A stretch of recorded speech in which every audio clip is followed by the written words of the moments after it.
La parole est à Monsieur Guy Geoffroy. Merci, Monsieur le Président. Ma question s'adresse à Monsieur le ministre de l'Intérieur. 1972, année la plus noire dans notre pays pour l'accidentologie routière. 16 545 morts.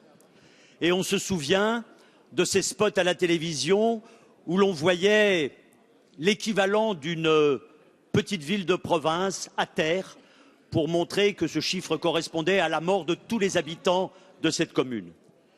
15 ans d'efforts pour que l'on passe enfin en dessous des 8 000. C'était en 1997, 7 989. Et puis, une stabilisation qui a interrogé, qui a inquiété, puisqu'en 2001, seulement 7 720. Et puis, on le sait, après la réélection de Jacques Chirac en 2002, sa décision de mettre en place un grand plan ambitieux, contraignant, cohérent, qui a donné les résultats que l'on sait. Ces résultats, c'est moins de 10 ans après, en 2010, moins de 4 000 morts pour la première fois dans l'histoire de notre pays. Et puis en 2013, la poursuite, malgré des interrogations sur le ralentissement de cette évolution, 3 268 morts. Et puis 2014, l'année où l'inquiétude revient, 3 388 morts. Monsieur le ministre, vous avez fait part de vos interrogations et des décisions que vous alliez prendre. Ces décisions s'entendent, se comprennent, mais peut-être qu'elles n'ont pas la clarté et la cohérence que nous en attendrions dans l'explication que vous pourriez nous en donner. En particulier, il me semble manquer un élément.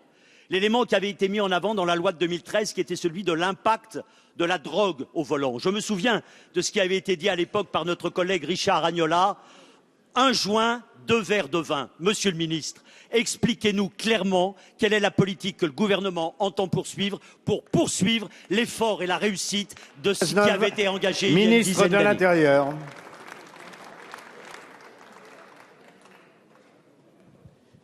Oui, monsieur le député, je veux d'abord confirmer la réalité des chiffres que vous avez indiqués. Il y a eu une diminution très forte de la mortalité routière entre le début des années 70 et l'année 2014, une baisse continue qui nous a conduit à passer de 8 000 à près de 3 388. Vous avez donné le chiffre en 2014 avec un objectif que tous les gouvernements se sont donné, qui est d'atteindre 2 000 à l'horizon 2020.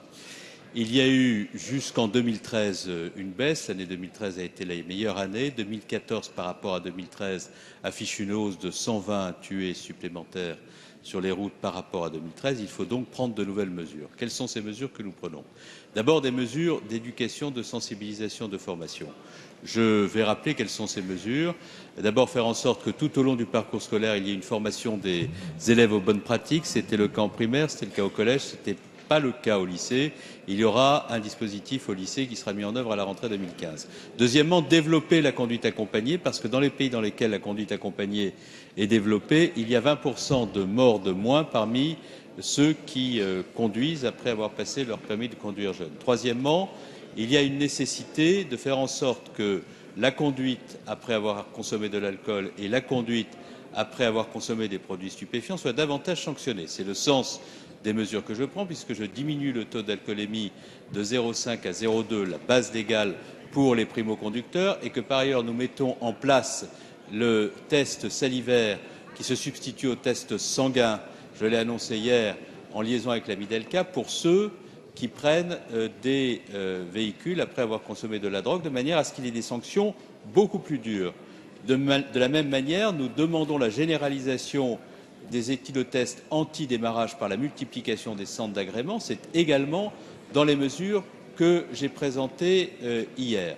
Donc vous voyez, j'ai hier présenté un ensemble de mesures qui doivent conduire à de nouveaux comportements, y compris au volant, avec l'interdiction des casques, des oreillettes, de tout ce qui peut obérer l'attention et la concentration de l'automobiliste. Et je pense que ces mesures, qui seront en permanence évoluées devant le Conseil national de la sécurité routière, présidé par votre collègue Armand Youx, permettront d'obtenir des résultats.